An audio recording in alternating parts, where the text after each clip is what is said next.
Samantha was 32, a single mom, and every morning started the same. 5 a.m. alarm, pack lunch for her 6-year-old son Leo, and run to catch the early bus to the diner where she worked as a waitress. She was beautiful in a quiet way. Not movie star glamorous, but the kind of beauty life had weathered.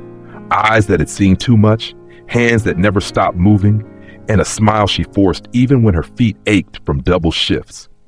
Her ex had walked out when Leo was 2. No support, no calls, just vanished. One rainy Tuesday, a man in an expensive suit came in, alone, quiet, barely touched his coffee. His name was Daniel. He came back the next day, and the next. Always sat in her section.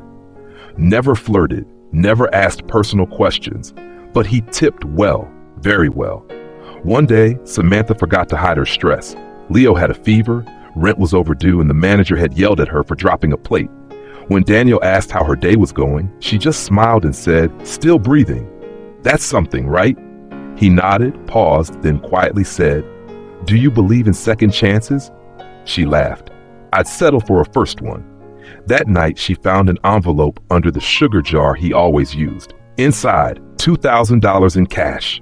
No note, just a single receipt from the diner that said, "To the strongest person I've met, use this how you need to."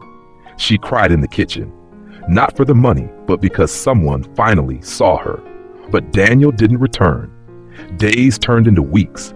She wondered if she'd ever see him again. Months later, she got a letter in the mail. Inside was an invitation to a private event at a new foundation launching a shelter for single mothers. It was called Leo's Light.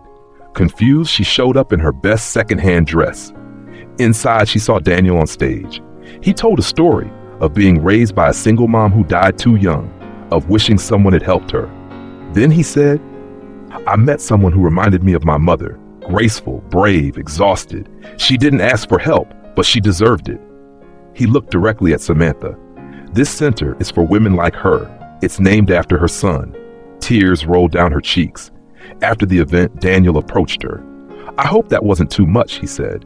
Samantha shook her head, speechless. "Would you help me run it?" he asked.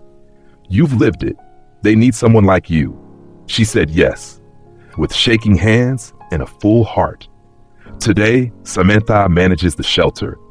She still takes the bus, still packs Leo's lunch, but now she walks taller because one act of kindness didn't just change her day, it changed her entire life.